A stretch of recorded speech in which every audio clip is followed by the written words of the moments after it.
अदोम गाड़ी मचा दरकार ओइबिब्रा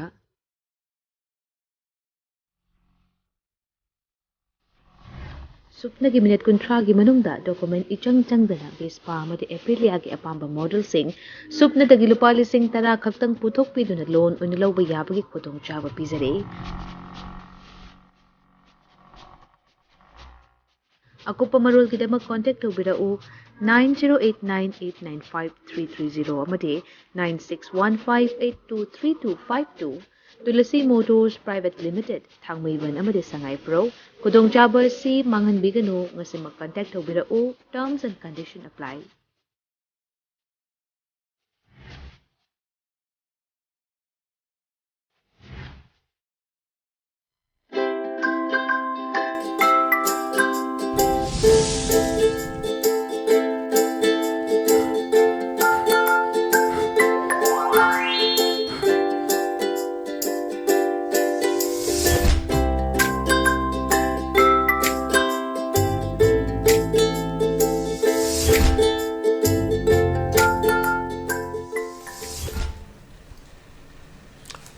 Kromjari, good afternoon. ELITETV ki test of cartoon ki waha ming tabiru so aham tara mochari maruina ngasi impha la phongba pause sengi cartoon da cartoon sina kari haining ni ba kari phondong ni ba haibadu akhoi yama thamjage maruina ngasi akhoi impha la phongba pause sengi cartoon da tongan ba cartoon sina wakhalun myam piri mayang wahi lising amana chamna phongdok pangam dabadu akhoi wahi chama lising du gi muhutta akhoi chumna gi photographer mana aduga cartoon amana achauba wan thone piri basi aduna ngasige adumba pause singda karam cartoon singna kari kari haining liba kari phonok liba kari tawning liba haibadu ai myam da thamjage ai ham jalo khachage hoi sanga express ki onthok pani da haibsi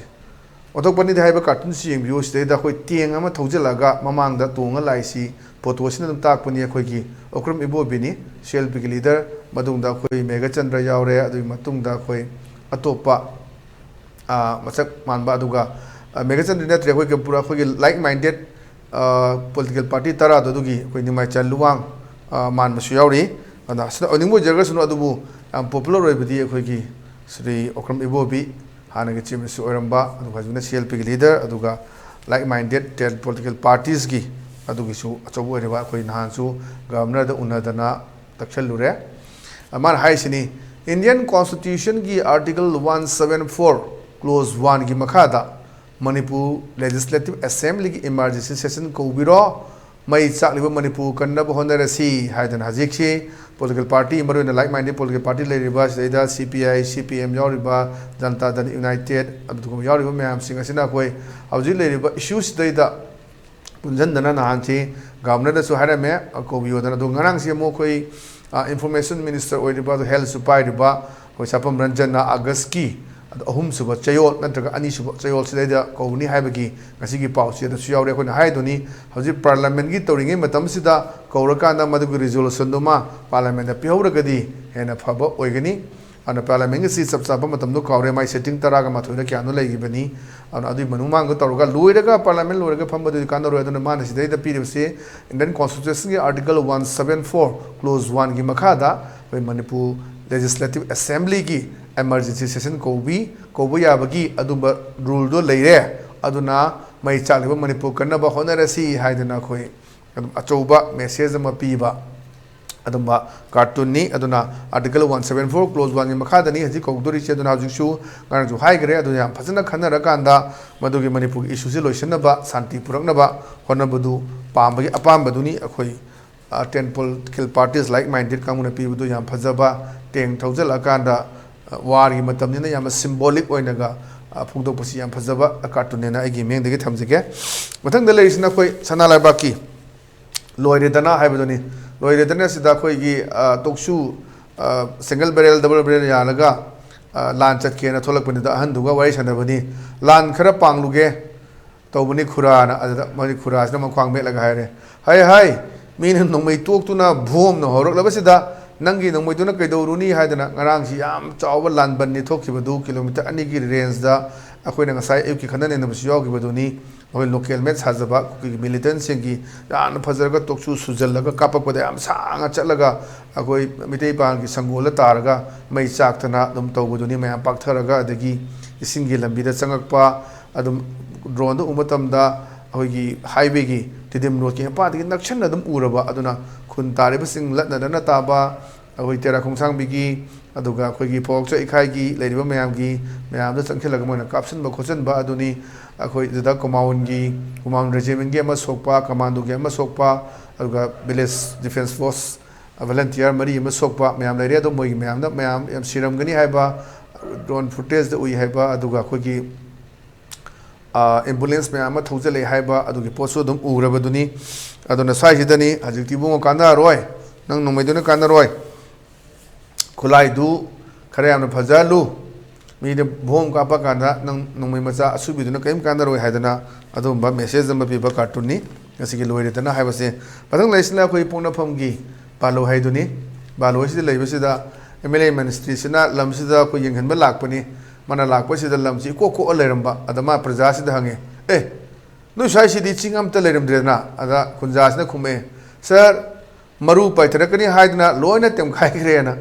I would see any chingy the gassing the Nese, Paying the Oiro, Kadang Banda Oiro, Adagi Sema Mang Sing Seng My Euro, Chingy the gassing the Yam Pazana Kui. When a video put those great Assam rifle, Patana Paminaraga, Samin Dana, Adagi, bunkers Hadana, Mayama Toba, Duga, Ogi, Wang Shemagi, Labor, Village Defense Valentiana, Gari, Pajan Gitana, Tanavats in Mazapa, Magi,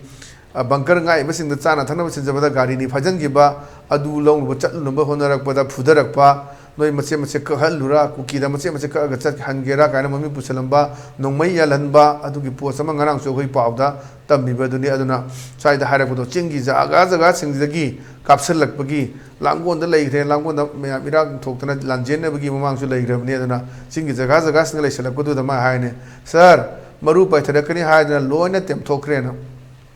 Pagi Unesu Aduga, Utopoya Basuni. Singing the gas in the okay militants in the Lapaki Pausi when a higher heck shaw wumui tiny lerakpa, old cookie lejeriba, Tamoshang lerakpa, Mayam do the came to Todi, Mapanagis and Silaco Mayamsena, Manum the Lejerba Marie to Yamna, Tugaina Vasilak Pani and the Matang Sena, experts in the Pondopole. Matang the Lashina Koi Well and Paugi, as Lloyd here, Habituni, the Lashida Mapams are race and abony, like Lesumia, Mama Parga, Aduga has 2 Irang lady, Adugamana Hire. Lyric by Tabakti Pangdrena, like Musupazana, Tabakti Pangdava, gold medalist, Miama Pangdava, Senza Tomzada, Quina Lak Adu, any Tabama Comatum, the Diadum Urani, Quikabada, Ingol Yonjari, Low Yonjari, and any department gi equi say contract Kubu Era Lengaki, Sarkargi, contract Kubu Era, regular Giver, head Korkumatamda, Kabadate Yang View, Ingol Yonjari, Low Yonjari, and Adum Yorokani Mayam said like Tamuraga, Wana Tamuraga. Like Tamasi and Wawa Tabani, Akojuta Ibani, Masida class Hamba de Horgani, Subamanga, Suna Lakana class 10, 11, 12, graduation Loraga, Master Munta, Ubama, Toroganda, Madu Awabado, Nasing around the Ubiaba Ponate, we film get type, say Madangang Chawdo, Punchida Ponte, and the state that Mapasu by Lectana, the beat even never in the Pamzana. The Pete ready to be a Hona Daviadi, Hingam Honaviadi, Yum Palaga Kangani, and a committee paro the Haido, Yum Pan by say Koi to Rengiling, again a cook pen, Hiram Kudimak the actor Yataba, Amagi, Port Ama, Majopi Manam, what Pia, the Bagdaka, like Pamadu Pong to the Nazaida, like Supare, Tabaxu Fangre, Hayaduna, Papas in a country, more Canada, the Pamsa, the Pete, even the Parani Hadana, the Pete ready a quay, Dog de Adamina, Hingnam Hona Dayatamina. Coming to get a comban, but over me, Potpu Hongera, you are the Gi Potsebu Yongera, Karimum Dito, the Beadi, Hingam Honava, Adugi, Wap to the Lakuda, like them basic cannabis electrizala and Adugi, Wakalo Lakpa, using the Porokpa, parenting the Porokpa, Adugi and Pazaba, Message Piba, Cartoon again. I think the Lashina Koi is Express key. Nay, they have it. Then they has the Oliver Koi, low Subachaka the Bani, at the high. Mapatuna, Mamas in the Havani, Maparamana, clear over a photo theatre. Low the Chatpado, Cressekin Chaluko, Ganta de Torisi, of the Gamenta de Duga, Thomas, the Gas, the Koi, Kabar de Yawe, a Koi Maru in a Koi, Kadang Bangilo, missing the Azufauda, low pan, Drobok da Koi, security Apini, the security, Amata Upang de Kadang Bangi, Kunzas in a Pondro Homsulay, Ada, Low the Zapado, Cressekin Chaluko, Ganta de Torisi, Ada, they low check the massage company. See Busigado already, Yum the Layer, so them see any yam khanjilunudana hoi me begi akhoi next moment da kari thok da ge choi tambangam de ai ji wa ngam mi su next moment da kai to ga thangam de adu bu koina kra section by chidi tangai phati aduna section la kan du dani akhoi hena farak adu je aduna section by suna khwai de phaba kongthang ni haibu duni aduna sai sida mama sina haibu ngo nang chlo ga chapu do kra section la chalu ko adi phum se gyan ta de tori sina haibu da si bu sigda bu redi jum de le sum sini aduna han jum de leiba bom kap selak tana makok da pan badu am aru film de like ni haibagi akoi pawsum leiba duni aduna hauji si tamangam daba situation am de leire haiba duni mathang de leirisina khoi people scrolling kal gi ne people scrolling kal gi le se friday fun si da yaur se magi mla sigi mantri oiba dai adra mla adu so na le mla di oira mantri me mantri oira ni file mayam pe khala le mai table si da man khale what a blunder in the future, I will never ever let any file stuck. I di files amata thamaroi table da kain hakanda and never do I expect. I expect you to roy anything for it. I file mayam sigi to na sigi file sigi I la ama piramani la ani piramani la humani bangar mani habagi. Sidi mayam haina open secret ni hibinati. Tebalam lam dal patanga changi sing changi sme haina rabani do proof til leite adu haina wangak tani myam khangju khang ta ba loin tan wangak tani photo ina leite video ina leite haibu adani any file ma tawda bill ma pass tawda kari tawge haibu myam na khangna wangak tani promotion gi da kari tawbu yai transfer da kari tawbu yai se myam khangna wangak tani ma dudai ne se haida du mana ngasagi MLS ne expect toru du ne ba ai ji sida da pam phangane na ada mana achoba blunder ma ga asoi ma leigre se what a blunder. In the future, I will never ever let any file stuck in the party level and never do I expect anything for it. And madu gisu I expect to roina kan magic si dum tabak suna ba am ba sakagi department am ba ji tabak suna de khara kai su da ba ya da ba kangbu me am ge dagi adi leine ri me am dagi tang kuntra ma to si aroi bani income tax ki kari ki aroi ba income tax return file to gi ado me am se lei bani ado na sa gi MLA minister sina expect to ruguduni marone minister oirani man file me am to bunina MLA gi kasu office pham ga su to budi mai kendra gi kari gi to jabe ba de minister gi to buduna ma ga to blunder am oigre mathang de ai expectation to roi ado file so the side nam ga thamaroi haidana magi pen de gi khulaw mo lawuduni yam phajaba cartoon nisina khalla kanda puthorokpa adum ba cartoon ni hena thamjage auna koi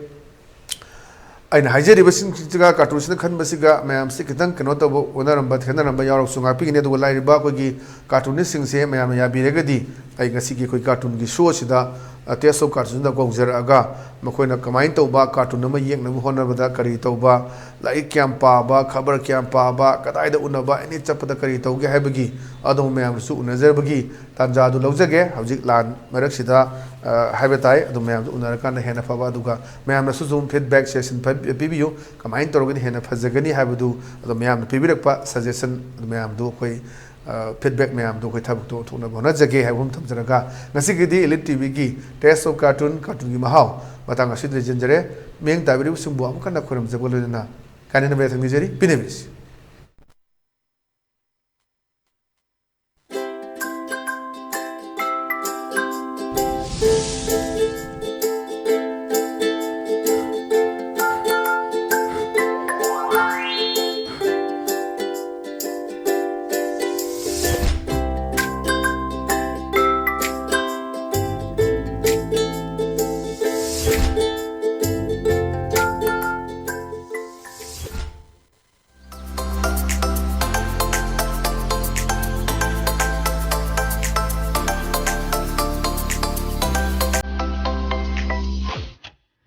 Adom gari macha darkar oibibra